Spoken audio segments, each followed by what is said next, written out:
It didn't matter if you were in prison, or the President of the United States, or the Queen of Lesotho. She valued you the same.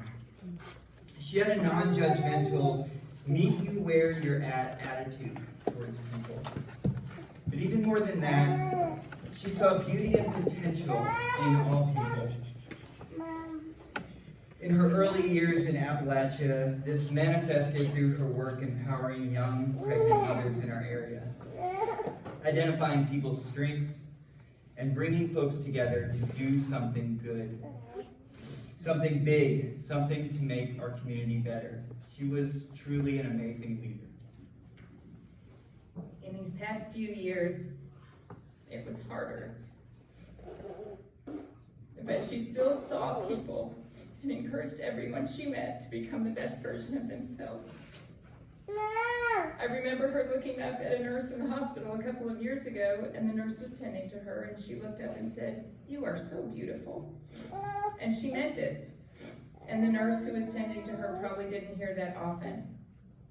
She treated everyone she met like a friend and an equal, no matter what you wore, believed, or looked like. We are so thankful to have had this example in our lives. As her son-in-law put it, she had a Christ-like view of humanity. Marian, nicknamed Sue by her family, was born in Chicago, Illinois in 1946, a true baby boomer.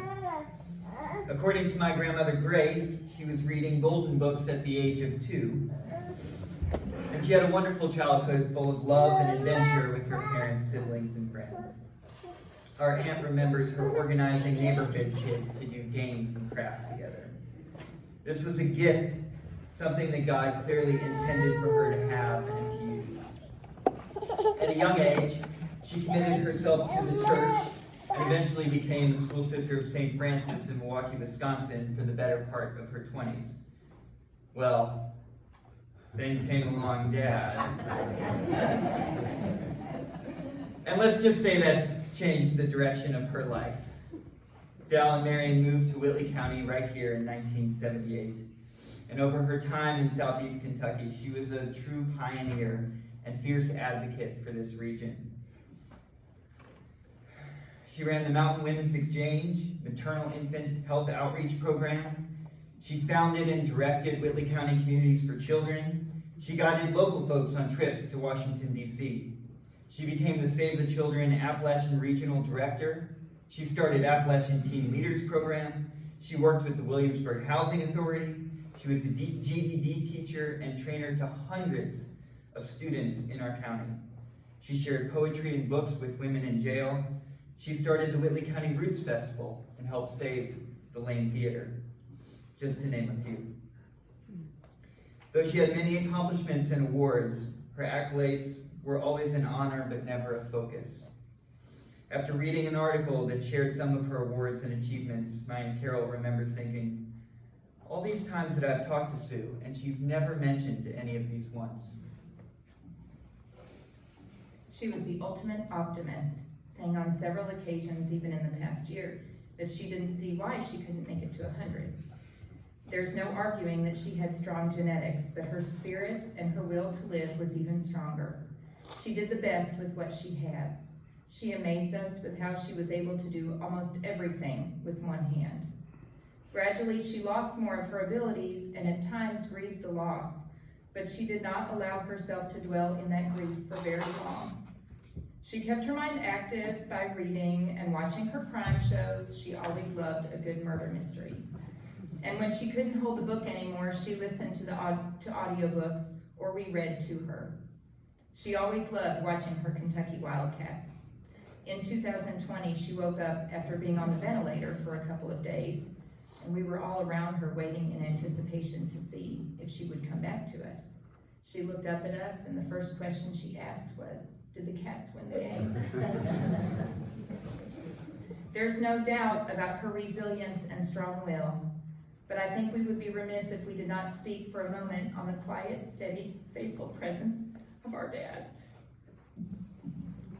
They were so different, but yet the right balance and complement to each other. When she had an always impactful but often overwhelming project idea, like opening a kid-run business on Main Street, or organizing a festival, or raising money for a computer lab, he was always there in the background supporting her, but always keeping her grounded with the rational side of things. They loved hiking together, dancing together, and were amazing parents.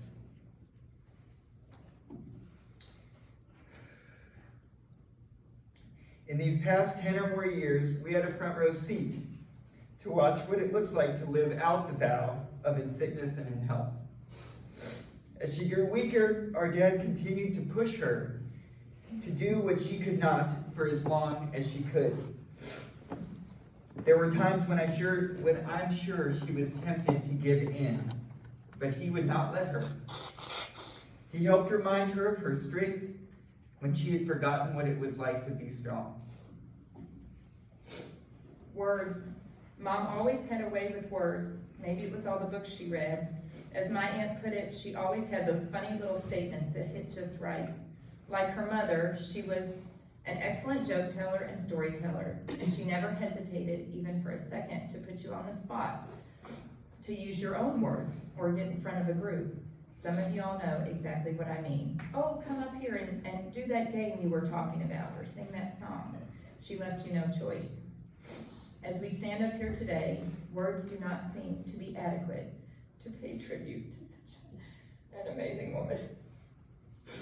She walked through this life as a learner and a leader, and left as a teacher to us all. And we know from the bottom of our hearts that she would want us to be grateful for the gifts that we have, to seize every moment, and to work together to make this world a better place.